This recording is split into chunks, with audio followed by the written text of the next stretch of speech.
qui lui permet d'amérir en cas d'urgence, en cas de panne moteur. Les commandes et le treuilliste qui se positionne à l'arrière pour pouvoir travailler en tranquillité. Donc là, vous voyez, actuellement, il est en train de déposer un personnel. Pour ce faire, il se met de travers, ce qui permet au mécanicien de bord d'avoir une vue permanente sur la plateforme de la vedette où sera déposé le passager. Le pilote, pendant cette phase-là, ne voit absolument rien et donc il suit les ordres directs du mécanicien de bord. Les mécaniciens de bord deviennent les yeux du pilote. Il y a une coordination permanente et très précise entre le pilote et le mécanicien pour s'assurer que la dépose ou la récupération d'un personnel se fasse en toute sécurité. Alors l'hélitreuillage est une technique très délicate car elle se fait très souvent proche du sol ou de la mer et à proximité immédiate d'obstacles. Ce qui laisse un peu de temps au pilote pour réagir, notamment en cas de panne. Donc, outre le risque de panne, il y a également un risque d'accrochage du câble ou du crochet sur les équipements du bateau, que sont le mât ou les mains courantes par exemple. Et si le câble de l'hélicoptère vient à s'accrocher au bateau, la situation devient très compliquée pour se sortir de cette situation.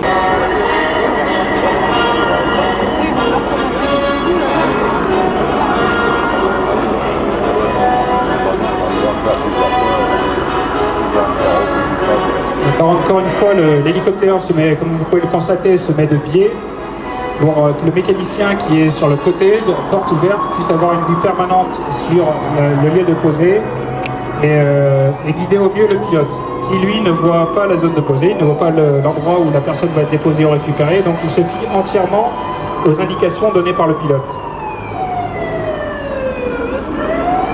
3202 qu'on va voir, donc rejoint rapidement la LAC. Et l'école de spécialisation donc, de l'armée de terre ont vite apprécié ses capacités d'entraînement.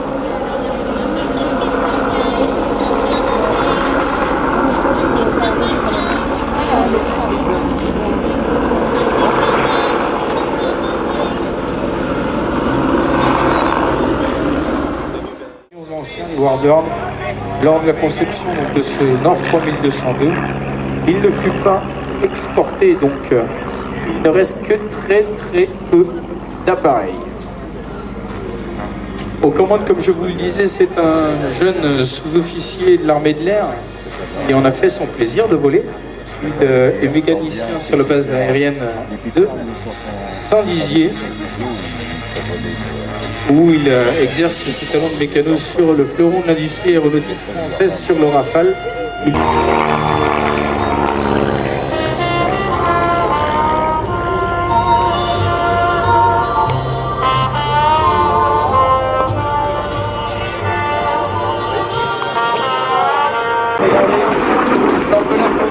Mesdames et messieurs, vous pouvez l'applaudir, il vous entend.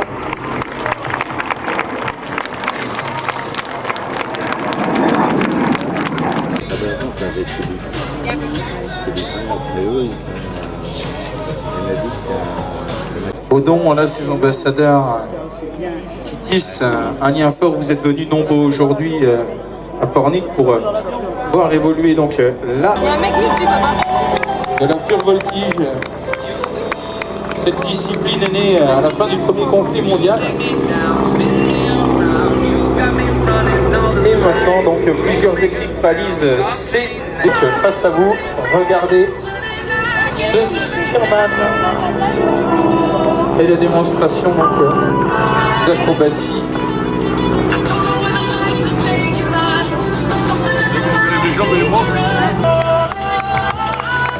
Oui, on peut applaudir bien fort. Ces démonstrations, regardez, ce n'est pas évident de réaliser des acrobaties, déjà avec un avion alors sur les ailes. Imaginez-vous la difficulté rencontrée par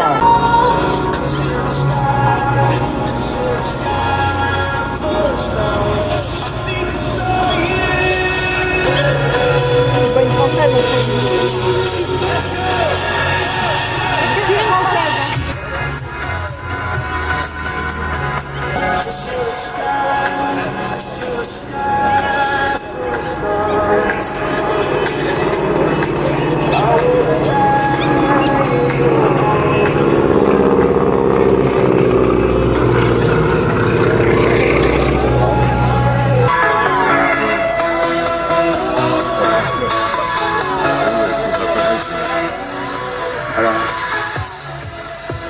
légère traînée de fumigène.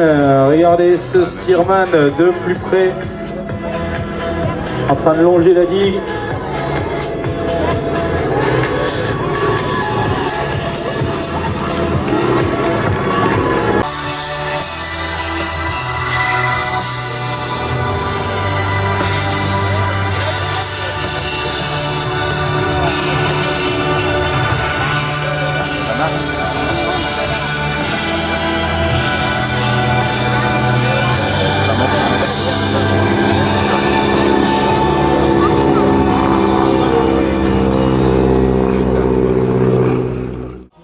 Montante, verticale descendante, et l'enfer seconde.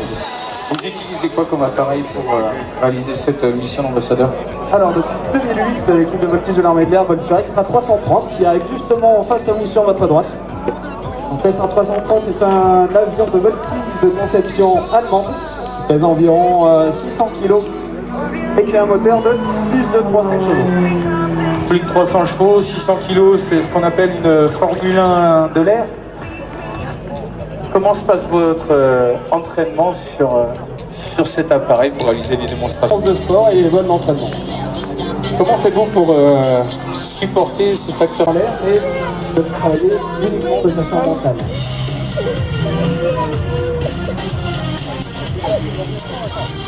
On va revenir un petit peu sur tous les pilotes qui composent cette équipe de voltigeurs. Mais là, vous êtes tous issus donc des forces.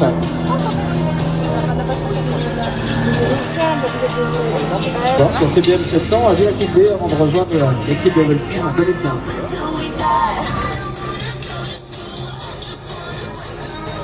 Victor qui repart arrière, qui tient pour une série de tonneaux rapides.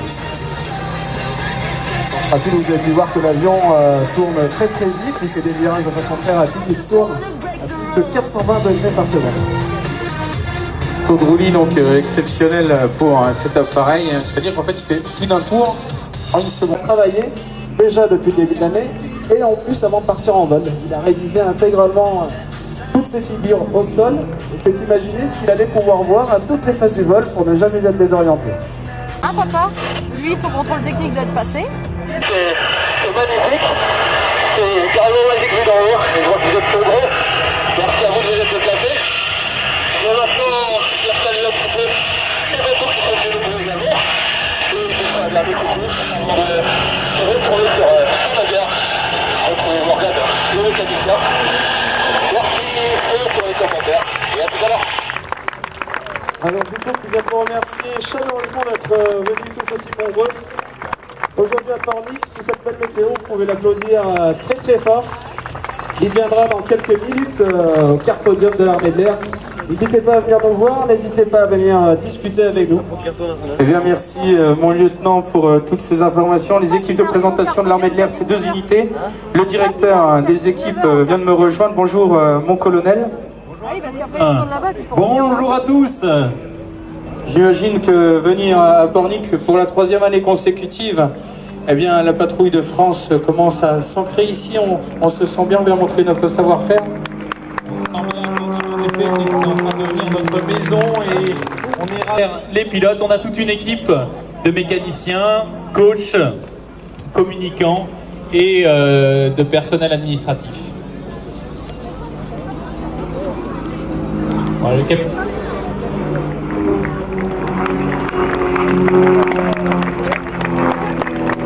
Face à vous, elle va arriver en formation Condor pour vous présenter un large 2017 pour Pornic. Tourne à droite.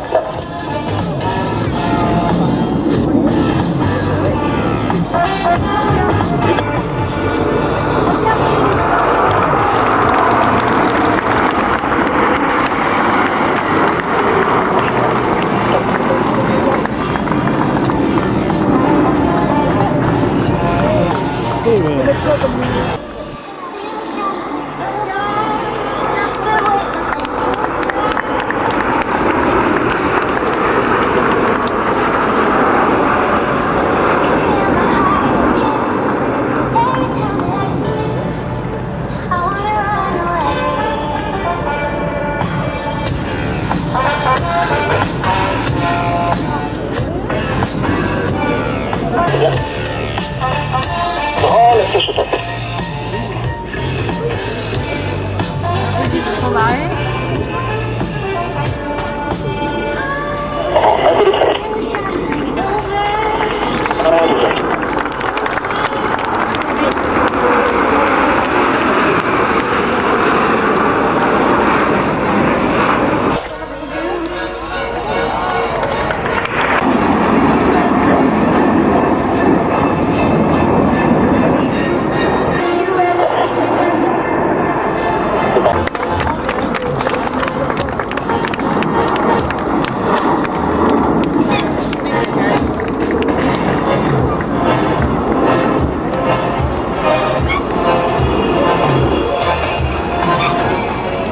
Mesdames, messieurs, regardez bien.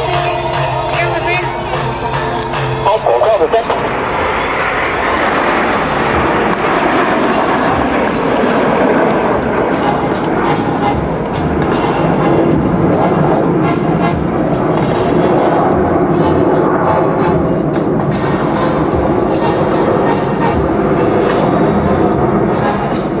Mais quittons la conquête spatiale pour celle de l'aviation commerciale avec cette formation Concorde.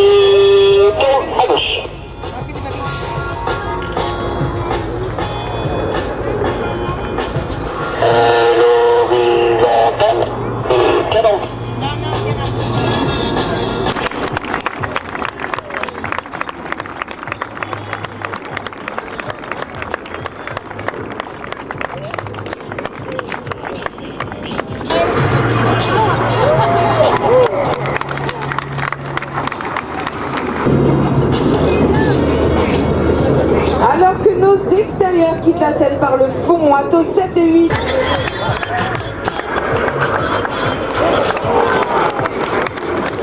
Réunis aujourd'hui à Pornic. Si pour vous, il est pour Pornic. C'est notre façon à nous de vous dire merci d'être venus aussi nombreux.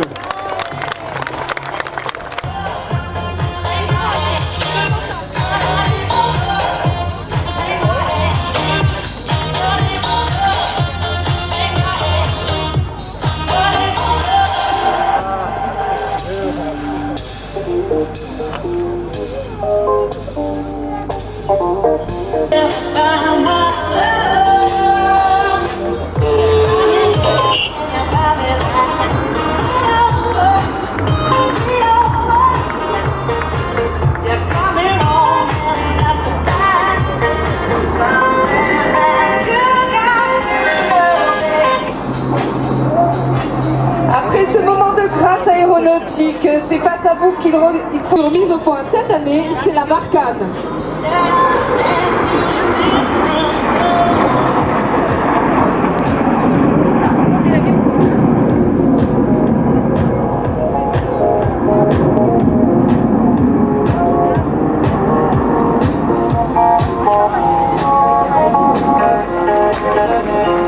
La Barkhane en hommage.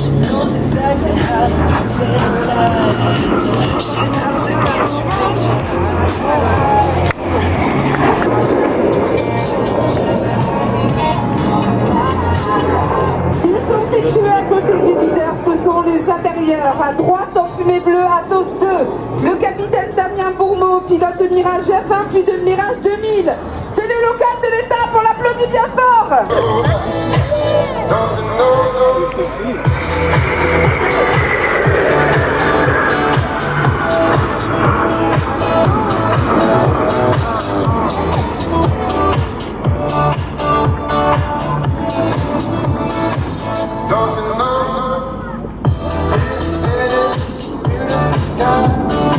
C'est à nouveau sur la gauche qu'il faut regarder. Le box avant est de retour pour cette Corse Crew.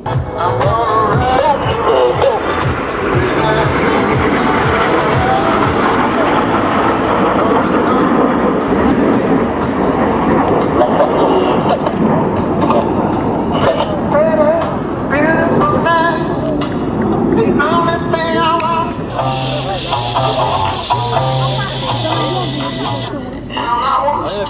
Voilà,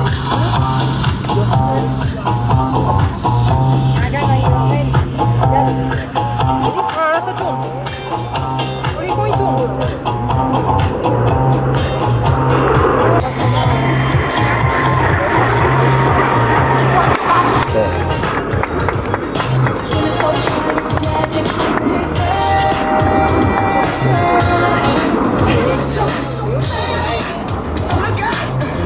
Viennent sur l'axe.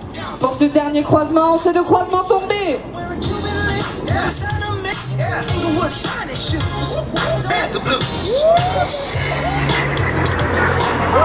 Man, put some money in my pocket.